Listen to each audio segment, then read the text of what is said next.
Hello. We've a very unsettled week ahead, which is what you'd expect in November, but it's looking particularly stormy for some of us early on Monday, especially across more northern parts of the UK. Storm Debi will bring very heavy rain and severe gales, not just to coastal areas, but also potentially damaging and disruptive winds inland too.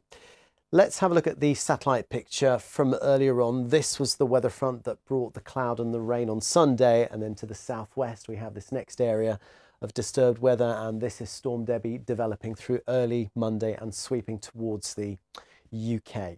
So the early morning picture shows mild air ahead of the storm in the southwest of the country, around 13 or 14 degrees, a little bit colder across more northern parts of the country.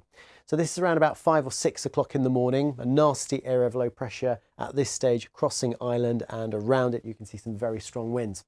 Let's pick up on those winds. It's going to be windy everywhere in the morning, certainly windy across Scotland, but the worst of the rain and the strong winds are a little bit further south from Northern Ireland into the north of England, particularly the Lake District, around the Irish Sea, Lancashire, northern parts of Wales. Gusts around some coastal areas and even across the Pennines could be around 80 miles an hour, and widely we are talking about 60 to 70. So damaging, disruptive and dangerous for a time across this part of the UK. All the while, further south, yes, very blustery, but the weather's going to be better. In fact, some sunshine for parts of southern England and also southern Wales. And then towards the evening, that storm blows itself out, or at least it moves out into the North Sea and starts to weaken.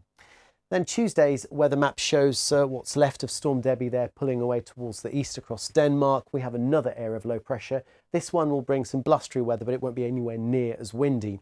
And it's going to be a showery picture, so that does mean there will be some sunshine at least from time to time.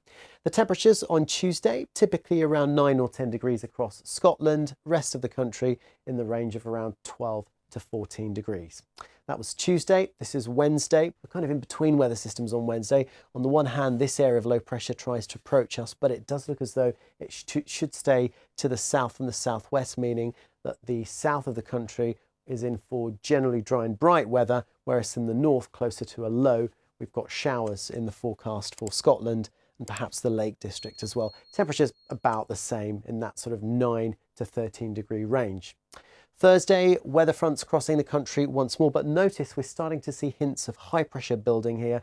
Whether this high pressure builds over us still remains to be seen, but I think overall we can expect another very showery picture on Thursday.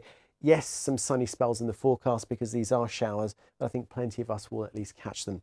Temperatures around single figures across Scotland, maybe nudging up to 10 in Belfast, typically around 10 to 12 in the south. Now on that rainfall, there really will be rather a lot of rain through the course of the week. In fact, if you look at these deeper blue colours, even some lime greens there, indicating rainfall 50 to perhaps even in some spots 80 millimetres of rain. So thoroughly wet and at times windy week ahead, but particularly stormy, I think, for a time on Monday across more northern parts of the UK. So do take care.